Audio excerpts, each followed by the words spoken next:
بہترین اولاد وہ ہوتی ہے جو اپنے والدین کی وفات کے بعد ان کے لیے نیک اعمال کرے، اور باخدا میں نے خود بھی پڑھا اور آیت اللہ محمد حسین نجفی کی وفات کے بعد ان کے وصیت نامے کو دیکھنے کے بعد اور اسے پڑھنے کے بعد یقین اور بھی پختہ ہو گیا۔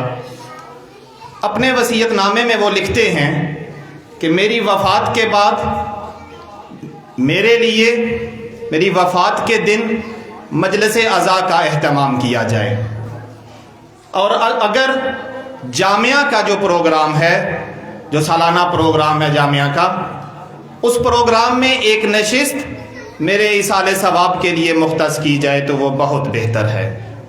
تو میرے عزیزان، یہی پیغام آپ لوگوں کو بھی دینا چاہتا ہوں کہ اپنے اپنے مرحومین کے لیے جو بہترین کام ہم کر سکتے ہیں ان کے لیے مجلس عزا کا اہتمام کیا کیجیے۔ اور اگر کوئی شخص یہ سمجھتا ہے کہ شاید اخراجات بہت زیادہ ہیں، میں اتنے زیادہ اخراجات کے ہوتے ہوئے یہ نہیں کر سکتا، تو آئیں اپنے دلوں کو کھلا کریں۔ اپنے علاقے میں اگر کوئی مجلس عزا ہو رہی ہے اس میں اپنا حصہ ڈالیں، 10، 1500، 50,000 جتنی آپ کی استطاعت ہو اس میں حصہ ڈالیں۔ اور مجلس کروانے والے کو بھی اپنا دل کھلا رکھنا چاہیے کہ اگر کوئی مومن اس کے ساتھ مجلس میں شریک ہونا چاہتا ہے، یقین مانیں خدا کے قریب حساب کتاب ہماری دنیا کے حساب کتاب سے بہت مختلف ہے۔ ہم جب کوئی چیز تقسیم کر رہے ہوتے ہیں، لینے والے جتنے زیادہ ہوتے ہیں حصہ اتنا کم ہوتا چلا جاتا ہے۔ 1 کلو ہم اگر تقسیم کر رہے ہیں، لینے والے 4 ہیں تو 1 پاؤ، لینے والے 8 ہیں تو آدھا پاؤ۔ جتنے لینے والے زیادہ ہوں گے حصہ کم ہوتا چلا جائے گا، لیکن خدا کے ہاں تقسیم کا معیار الٹ ہے۔ وہاں پہ لینے والے جتنے زیادہ ہوتے جاتے ہیں اتنا ہی حصہ بھی زیادہ ہوتا چلا جاتا ہے۔ تو اپنے علاقے میں اگر کوئی شخص مجلس کروا رہا ہے، اپنے مرحومین کے ایصال ثواب کے لیے اس میں شامل ہو جائیں۔ یقین مانیں خدا بند متعال آپ کے خلوص کو دیکھتے ہوئے جتنا اس شخص کے مرحومین کو ایصال ثواب ہوگا، آپ کے مرحومین کو بھی خدا انشاءاللہ اتنا ہی ایصال ثواب دے گا۔ اب میں دعوت دیتا ہوں جناب قبلہ حجت الاسلام والمسلمین حسین علی نجفی صاحب کو کہ وہ آئیں اور آخر مجلس میں دعائیہ کلمات کریں۔ ان کی آمد پر ایک بار بآواز بلند صلوات۔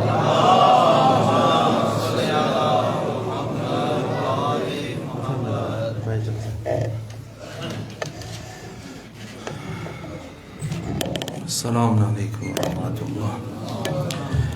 رحم اللہ من قرأ الفاتحہ۔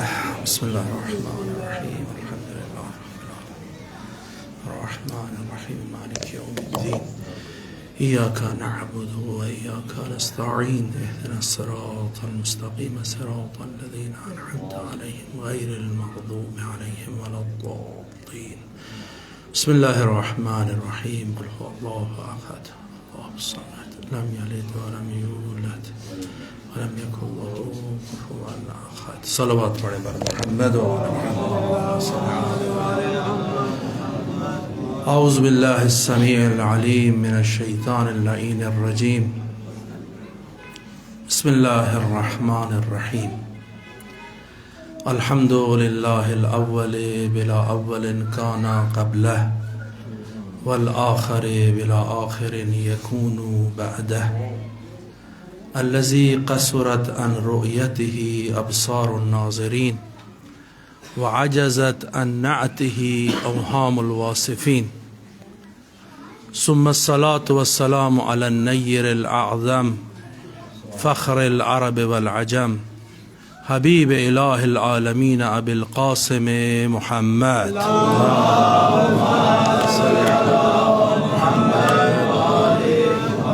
وعلى آلہ الطیبین الطاہرین المعصومین الہداة المہدیین۔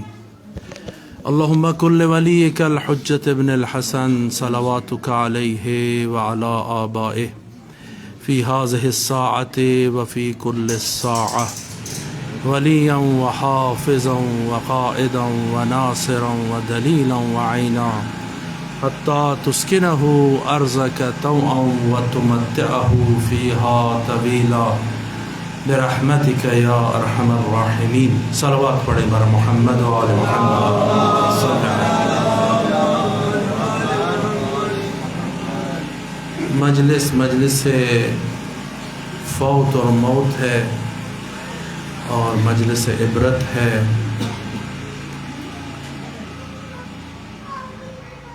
موت ایک حقیقت ہے کہ جو آج یا کل یا چند عرصے بعد کسی کو کیا معلوم کہ کس وقت یہ موت اس کو دامنگیر ہو جائے گی. اور وہ سب سے زیادہ چیز جو انسان اس کو بھلانے کی کوشش کرتا ہے، جو حقیقت واضحہ ہے، وہ موت ہی ہے. اکیلا بیٹھا ہو یا کسی کی موت کی مجلس میں بھی انسان چلا جائے تو وہ یہی سمجھتا ہے جیسے موت دوسروں کو آنی ہے، مجھے نہیں آنی، جبکہ موت آنی ہی آنی ہے. اس کے لیے آمادگی اختیار کرنا اور مہیا ہونا، جس طریقے سے قبلہ کربالوی صاحب بھی کہہ رہے تھے کہ یہ جتنے بھی پیغمبران ہیں وہ یہی بتانے کے لیے آئے ہیں کہ کیسے تم یہ جو موت کا ذائقہ تلخ ہے، اس کو تم کس طریقے سے اس موت کے ذائقے کو میٹھا کر سکتے ہو. جس سے بھی پوچھا تو سب نے کہا کہ موت کا ذائقہ تلخ ہے. لیکن جب کربلا والوں میں قاسم سے پوچھا گیا تو اس نے کیا کہا؟ احلا من العسل، کہ شہد سے بھی زیادہ یہ موت پر لطف ہے اور میٹھی ہے. شہد کتنا مزیدار ہوتا ہے. پتہ چلا کہ شہزادے کو یہ شہد بہت پسند ہے کہ موت کی مثال شہد سے دے دی. موت اور شہد کو ایک جیسا کر دیا. کوئی مثال نہیں مل رہی تھی، تشبیہ تو دینی تھی تو یہ بتا دیا. تو موت آنی ہے. اہل بیت علیہ السلام سے جو ہمارے پاس روایات ہیں اس میں دونوں قسم کی موت کے بارے میں بتایا گیا ہے. کیسے اس بندے کو موت آنی ہے کہ جو خدا سے دور ہے اور کاسہ قلب کو اس نے دنیا کے لیے اور ولہ دنیا کے لیے شب و روز صرف اور صرف اس کے لیے گزار رہا ہے، اس کی موت کیسے آنی ہے. اور جو اہل بیت کے ساتھ اور اہل بیت کے معارف کے ساتھ قریب ہے، اس کی موت کا کیا طریقہ کار ہوگا، کیسے ہوگا. امیر المومنین علی ابن ابی طالب علیہ السلام صلوات پڑھیں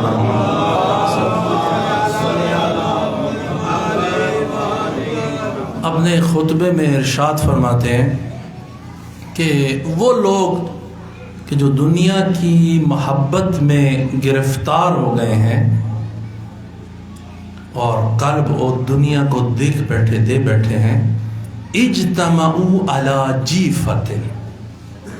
ایک گوشت ہوتا ہے کھانے والا، وہ مرغوب ہوتا ہے.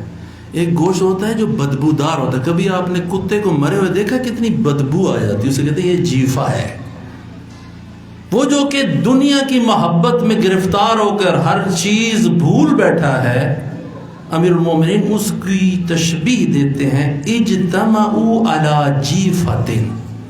یہ سارے کے سارے جمع ہو گئے ہیں اس جیفہ پر، اس بدبودار گوشت کے اوپر. سارے کٹھے مل کے اس کو کھانا چاہتے ہیں. افتضحوا باکلھا، اور اس کے کھانے میں اپنے آپ کو رسوا کر دیا ہے. جیسے لگڑ بھگڑ نہیں ہوتے ہیں جب وہ کسی میت کے اوپر جا کر پڑتے ہیں تو کیسے وہ ایک دوسرے کے ساتھ لڑ جھگڑ رہے ہوتے ہیں. کوئی خیال نہیں کر رہا ہوتا کہ یہ کون ہے، یہ میرا کون ہے. کوئی اس وقت وہ جانور مصروف ہوتا ہے کہ کسی طریقے سے میں زیادہ گوشت کھا لوں. تو وہ جو اپنی بہن کا حق اور وراثت ادا نہیں کر رہا، وہ بھی اسی جیفہ خار کی طرح ہے، وہ بھی اسی مردار خار کی طرح ہے. اس کا زور نہیں چلتا بہن کا تو یہ بہن کا سارا ارث اپنی جیب میں مارنے کے لیے تیار ہے. وہ جو کہ جس کا وہ یتیم ہے اور دنیا سے چلا گیا ہے، وہ تمہارے ہاتھ کے اوپر ہے. خداوند متعال نے کہا ہے کہ یتیم کے ساتھ اچھا سلوک کرو. وہ اچھا سلوک کیا کرنا؟ وہ کسی طریقے سے پٹواری کے ساتھ مل کے ساز باز کر کے تھوڑے سے پیسے اسے دے کے تھوڑے سے کس طرح زمین اس کی اپنے نام لگوائیں، فلاں چیز اپنے نام لگوائیں، کسی طریقے سے یہ کر لیا جائے. اجتمعوا علی جیفۃ، یہ بدبودار گوشت کو ہر چیز سمجھا جا رہا ہے. کوئی عمل اس کا عمل بیکار ہے. کہنے کہ تو یہ مجلس بھی برپا کرے گا، نمازیں بھی بڑی لمبی لمبی پڑھ لے گا، داڑھی بھی رکھی ہوگی، نہ اس کی داڑھی کا کوئی فائدہ ہے نہ اس کی نمازوں کا کوئی فائدہ ہے، کیونکہ حق اللہ کو ادا کرتے کرتے حق عباد کو برباد کر دیا ہے. اور اس طرح سے ممر صاحب بھی فرما رہے تھے تھوڑے پہلے، عمار رضا صاحب بھی فرما رہے تھے، گھر سے باہر مشکلات ہیں، اٹھا کے جو اس کے زندانی ہے، خاندان والے اس کے زندانی ہوتے ہیں، سارے کی ساری مشکلات اٹھا کے گھر پہ آ کر بدترین سلوک اپنے بیوی کے ساتھ اور اپنے بچوں کے ساتھ انجام دیتا ہے. کیوں؟ دنیا کی محبت میں. امیر المومنین فرماتے ہیں افتدہو بعقلہا، اپنے آپ کو رسوا کر لیتا ہے اس کے کھانے میں، دنیا کے کھانے پینے میں. اور ولحت لہا نفسک، اس کا جو نفس ہے اس کے عشق میں گرفتار ہو جاتا ہے. اور پھر فرماتے ہیں من عشق شیئا اعشى بصره وامرض قلبه، اور جو کسی بندہ کسی شے کا عاشق ہو جاتا ہے، یہ دنیا کا عاشق ہو گیا ہے، جو کسی شے کا عاشق ہو جاتا ہے نا، پھر اس کی آنکھوں پہ پردے آ جاتے ہیں، اس کا دل مریض ہو جاتا ہے. اب جو بھی واعظ آئے گا گفتگو کرے گا، اس کو کسی واعظ کی گفتگو اثر کرنے والی نہیں ہے. کسی واعظ کی گفتگو اس کے کان پر اثر ہی نہیں کرتی، کیونکہ اس نے اپنی آنکھوں کے اپنے دل کے اندر ایک ہی عشق میں اپنے آپ کو گرفتار کر لیا ہے. فَيَسْمَعُ بِأُذُنٍ غَيْرِ السَّمِعَةِ وَيَنْظُرُ بِالنَّظَرٍ غَيْرِ الصَّحِيحَةِ. یہ اس کی صورتحال ہے. امیر المومنین فرماتے میرے جملات نہیں ہیں، میں کون ہوتا ہوں اپنے جملات ادا کروں. فرماتے یہ جو دنیا کے عشق میں گرفتار ہو گیا ہے، یہ دیکھتا ہے تو بیمار آنکھ سے دیکھتا ہے، یہ سنتا ہے تو اس کو سنائی ہی نہیں دیتا. تم کہہ رہے ہو یہ سن رہا ہے. کبھی دیکھا ہے کبھی آپ کسی کو کہ وہ پاکستان کا میچ لگا ہوا ہو تو اسے کہیں کہ فلاں کام کرو، تو اس بچے کو وہ جو میچ میں گرفتار ہوتا ہے اس کو کچھ سمجھ نہیں آ رہا ہوتا کہ ماں کیا کہہ رہی ہے اور باپ کیا کہہ رہا ہے. یہ تو میں نے مثال دی ہے، اور بھی مثالیں ہیں. کوئی اس کو آواز سنائی نہیں دیتی، وہ اس کا مصروف ہے اسی کے اندر. ثم ازداد الموت التیاتا، پھر موت کی آہستہ آہستہ صورتحال اس پر ظاہر ہونا شروع ہو جاتی ہے. ایک عمر تک پہنچتا ہے، داڑھی سفید ہو جاتی ہے، بڑھاپا سامنے آنا شروع ہو جاتا ہے. واجتمعت علیہ سکرۃ الموت وحسرۃ الفوت. یہ جملات ہیں امیر المومنین کے. انسان اپنے ہم مجلس ہے موت کے اندر بیٹھے ہیں، عبرت کے لیے بیٹھے ہیں. عبرت کسے کہتے ہیں؟ یہ انسان ایک جگہ سے دوسری جگہ طرف عبور کرے، حقیقت کو جا کر دیکھے. اور موت سکرا لے کر آتی ہے. سکر کہتے ہیں مستی کو. جب کسی آدمی کو کوئی شدید اوپر جگہ سے نیچے گرے نا تو جسے کہتے ہیں وہ سٹھیا جاتا ہے. موت بھی جب انسان کے اوپر آتی ہے نا تو انسان بھول جاتا ہے. تو دیکھتے ہیں کہ ہمارے استاد آغا جوادی عاملی کہتے ہیں تو یہ کیوں بندے کو قبر میں اتر کے بتاتے ہیں کہ تیرا اللہ ایک ہے. وہ ساری زندگی تو نمازیں پڑھتا ہے، پھر بتانا ہے وہ تیرے پیغمبر محمد مصطفیٰ صلی اللہ علیہ وآلہ وسلم، تیرا امام امیر المؤمنین. یہ ایک ایک کا نام کیوں لیتے ہیں؟ کہتے ہیں کیونکہ موت سکر آور ہے. انسان جب سختی موت آ جاتی ہے اکثر چیزیں بھول جاتی ہیں اس کو.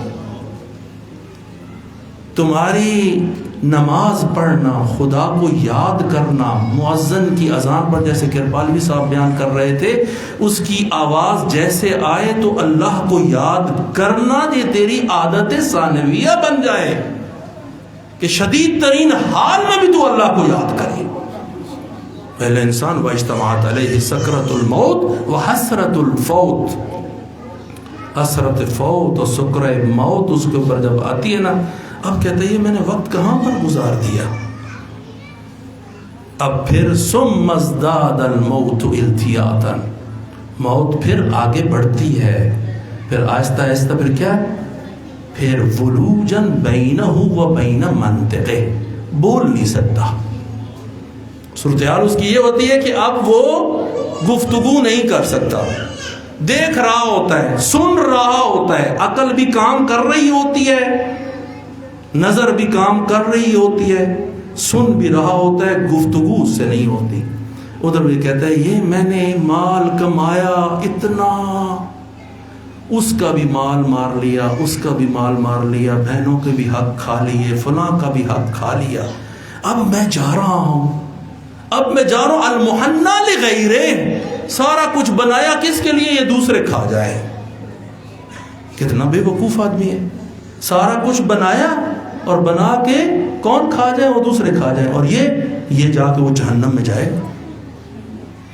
پھر موت آگے بڑھتی ہے، اور موت آگے بڑھ کے صورتحال اس کی کیا ہو جاتی ہے کہ اب نہ وہ سن سکتا ہے، نہ وہ بول سکتا ہے، دیکھ رہا ہوتا ہے، آنکھیں کبھی ادھر پھیرتا ہے، کبھی آنکھیں دیکھتا ہے، لوگ بول رہے ہیں لیکن اسے سمجھ نہیں آ رہا ہوتا. یہ وہ بندہ ہے جو اہل بیت سے دور ہے.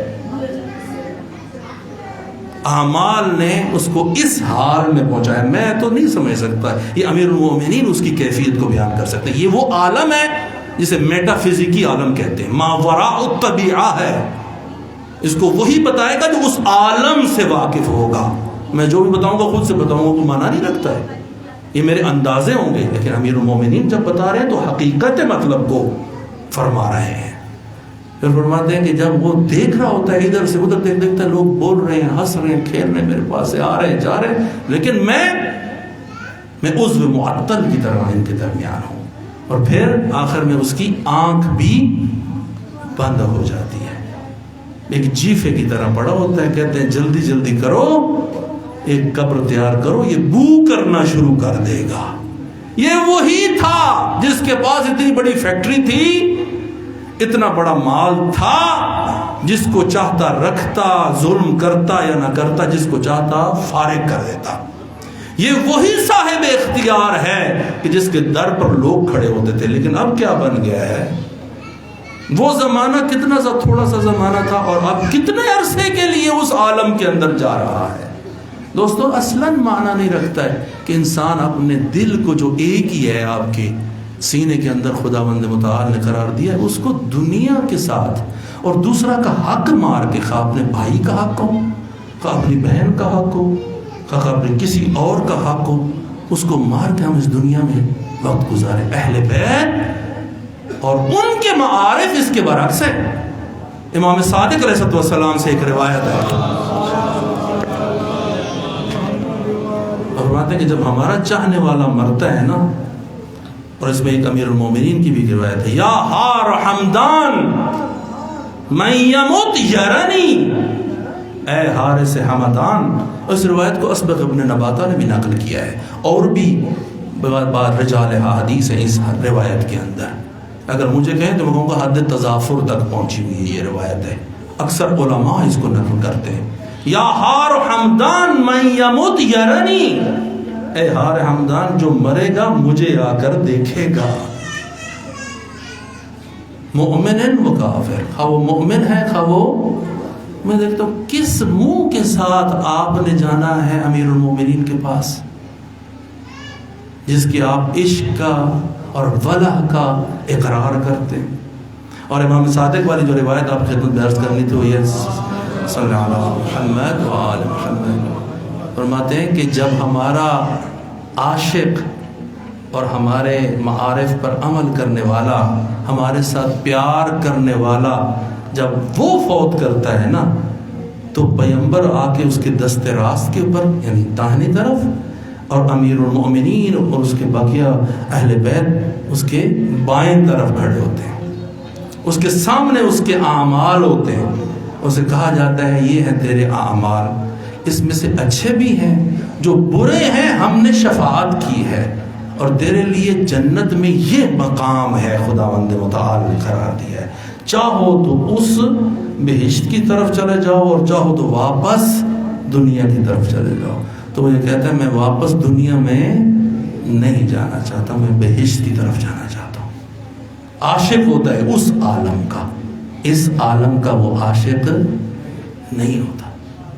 یہ ہے اس کا مقام جو اہل بیت کے ساتھ، اور پیغمبر سے بھی ایک نہیں ہے، صاحب محرق القلوب یہ کہتے ہیں۔ اور چند ایک مطالب آخری، کیونکہ میرے ذمہ میں یہ تھا کہ یہ بھی چند ایک مطالب بیان کروں اور دعا کروں۔ صاحب محرق القلوب پیغمبر کی حالت نزع کو نقل کرتے کہ جب پیغمبر حالت نزع میں تھے تو جناب امیر المؤمنین علی ابن ابی طالب علیہ السلام، صلوات پڑھے بر محمد و آل محمد، تو انہوں نے کہا کہ یا رسول اللہ میں نے ایک خواب دیکھا ہے کہ میں نے زرہ پہنی ہوئی ہے کہ ایک دم وہ زرہ مجھ سے غائب ہو جاتی ہے۔ پیغمبر فرماتے ہیں اے علی وہ زرہ میں ہوں کہ عنقریب میری وفات کے بعد تیرا کوئی پناہ گاہ موجود نہیں ہوگا۔ پھر جناب زہرا سلام اللہ علیہ سے یہی صاحب محرق القلوب نقل کرتے ہیں، جناب زہرا سلام اللہ علیہ نقل کرتی ہیں کہ یا رسول اللہ میں قرآن کا صفحہ پڑھ رہی تھی کہ اچانک میں یہ دیکھتی ہوں کہ وہ قرآن کا صفحہ میرے سامنے سے غائب ہو گیا ہے۔ تو پیغمبر فرماتے ہیں وہ قرآن میں ہوں کہ اے فاطمہ اے نور چشم کہ جب میں اس دنیا سے چلا جاؤں گا تمام مصائب تیری طرف روبرو ہو جائے گی۔ تو حسنین یہ کہتے ہیں کہ اے نانا جان ہم دونوں نے یہ خواب دیکھا ہے، مشترکہ خواب ہے کہ ہم دونوں نے یہ خواب دیکھا ہے کہ ہم جا رہے ہیں کہ ایک تخت ہے کہ جو ہوا میں آگے آگے جا رہا ہے، ہم اس کے نیچے سر برہنا اور پا برہنا چل رہے ہیں۔ تو پیغمبر فرماتے ہیں وہ جو تخت ہے نا وہ میرا جنازہ ہے کہ جب وہ اٹھایا جائے گا تو اے حسنین تم سر برہنا اور پا برہنا اس کے پیچھے پیچھے چلو گے۔ ہاں پیغمبر کی جو موت ہے اور پیغمبر کی جو وفات تھی وہ اتنی، میں کہتا ہوں یہ پیغمبر کی جو وفات ہے نا یہ جناب زہرا سلام اللہ علیہ کی بھی وفات ہے۔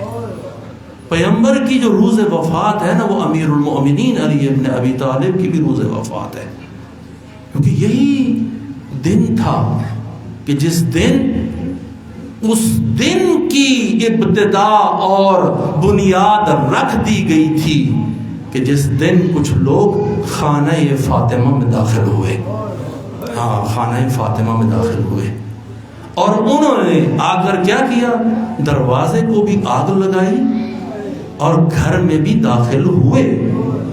ہاں داخل ہوئے، فاطمہ کے گھر میں داخل ہوئے۔ فاطمہ کون ہے؟ خلقہ لک فاطمہ من نور عظمت، خدا نے فاطمہ کو اپنی عظمت کے نور سے خلق کیا ہے۔ اپنی عظمت الہی کا تصور کرو، اور پیغمبر کی یہ حدیث ہے کہ خلق فاطمہ من نور عظمت، کہ خدا نے فاطمہ کو اپنے عظمت کے نور سے خلق کیا ہے۔ اور جب پیغمبر بستر مرگ کے اوپر تھے تو اتنے میں ایک آواز آئی، دروازے پہ کھٹکھٹانے کی آواز آئی، تو فاطمہ نے کہا اس وقت پیغمبر آرام کر رہے ہیں، ابھی نہ آنا، کچھ دیر بعد آنا۔ پھر دوبارہ کھٹکھٹانے کی آواز آئی، جناب فاطمہ نے یہی جواب دیا۔ جب تیسری دفعہ آواز آئی تو روایت کا رسائی بہت مہیب تھی، یعنی بہت سخت تھی، بہت گران تھی، تو اس سخت آواز کی وجہ سے پیغمبر بھی اٹھے اور کہا فاطمہ کیا ہوا؟ تو جناب فاطمہ کہتی ہے کہ یہ اعرابی آیا ہے دروازے پر اور میں 3 دفعہ یہ کہہ چکی ہوں کہ تم چلے جاؤ، لیکن یہ پھر بھی گھر کے اندر کہتا ہے میں پیغام لے کر آیا ہوں، مجھے پیغمبر کو آ کر پیغام پہنچانا ہے۔ تو فاطمہ کو پیغمبر فرماتے ہیں اے فاطمہ جانتے ہو یہ کون ہے؟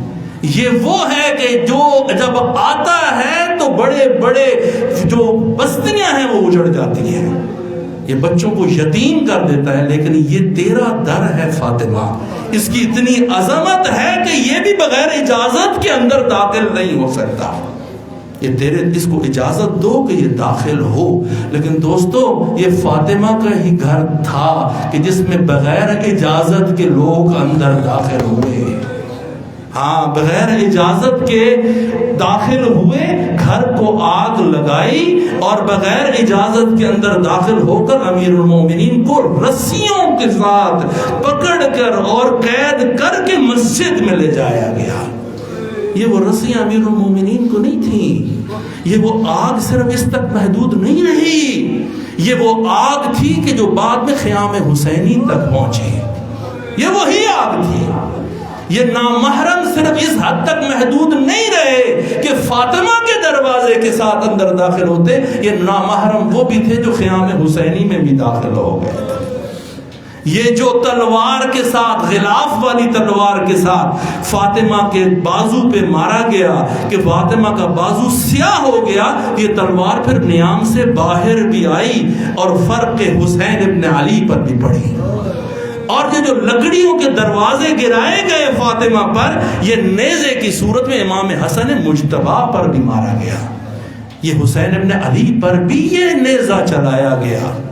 یہ وہ لکڑیاں تھیں، یہ جو رسیاں امیر المومنین کو ڈالی گئی تھی نا، یہ وہی رسیاں تھیں کہ شام کا بازار تھا، باب الساعات کے اوپر، کوئی اور ہوتا تو مر جاتا، میں کہتا باب الساعات کے اوپر، باب الساعات وہ چوک تھا جس میں سارے آ کر گلیاں آ کر وہاں پر جمع ہو جاتے، اس جگہ کا نام تھا باب الساعات، یعنی مرکزی چوک، مرکزی میدان کہ جس میں آ کر سب جمع ہو جاتے تھے۔ کہتے ہیں کہ اس کو سجایا گیا، پورے کے پورے بازار کو سجا کر پھر کہا گیا اب اہل بیت کی سواریوں کو اس کے اندر سے گزارا جائے گا۔